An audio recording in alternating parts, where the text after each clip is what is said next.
Nakon ljetnih praznika učenici su se vratili u školske klupe gdje ih čekaju nova znanja, vještine i nova prijateljstva.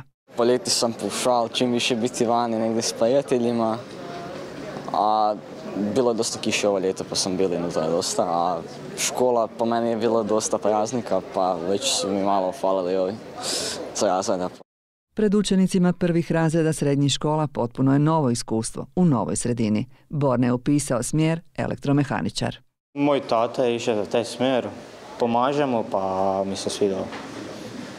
Kako mu pomažeš, što sve radiš, znaš li već nešto od toga?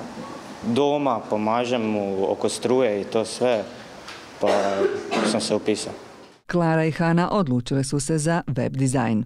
Zato jer i tata mi isto to radi, pa me isto može i poticati za to, a i mene je to uvijek zanimalo, pa to. Kako si provela ljeto? Dobro, bila sam u drugim državama, bila sam na moru i svugdje, združila sam se s prijateljicama. Uzbuđena sam da počinjem novu školsku godinu u novoj školi i jedva čekam. Čemu se nadaš, što očekuješ? Novim prijateljstvima, vidjeti nove stvari, raditi na računalima i raditi što sam jedva čekala. Razrednici su prvog dana škole upoznali učenike prvih razreda sa svime bitnim što bi trebali znati. Prošlo je dobro, evo upoznali smo se međusobno, upoznali smo se sa kućnim redom škole, upoznali smo se sa nastavnim sredstvima koje budemo koristili, sa pravilima ponašanja u školi, kako funkcioniraju redari, razrednici, provjerili smo adrese, tako da možemo osigurati potvrde za prijevoz.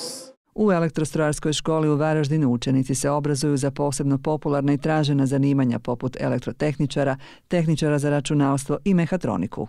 Puno je optimizma, puno je pozitivne energije, osmijeha, veselja i s veseljem smo dočekali naših 250 novih učenika koje smo upisali u prvi razred. Razlozi za taj optimizam i to veselje su višestruki. Mi kao škola smo fantastično opremljeni, imamo odlične motivirane nastavnike, a cijelo okruženje, zahvaljujući, ja bih rekao, viziji i pametnoj politici županije, možemo biti jako sretni i zadovoljni što živimo u ovoj sredini i mislim da naši učenici imaju jako dobre uvjete, imaju puno prilika da sve svoje potencijale koje imaju i sve svoje neke uspjehe koje su zacrtali ovdje ostvare.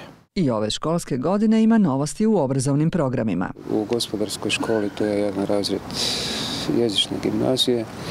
Ludbreg je dobio elektroinstalatere, no škola Novi Marof dobila je tehničare za računalstvo, a srednja škola Ivanic upisala je strojarskog tehničara. To su 4 programa, svi su upisani u 100% i bit će dobro. Najveći je interes za strukovna zanimanja u području strojarstva i elektrotehnike. I ono što je izuzetno važno, nakon puno godina vratilo se graditeljstvo. Tako da ćemo iduće godine sigurno morati jedan razred više upisati u sektoru graditeljstva. Dodatna napredna znanja učenici će moći steći i u jednom od centara izvrsnosti Varaždinske županije. Vjerujem da je svima poznato da Varaždinska županija od uvijek iznimnu brigu posvećuje svojim učenicima, obrazovnom procesu, da osim redovnog tog dijela dobivaju i daleko više znanja, mogućnosti preko centara izvrsnosti.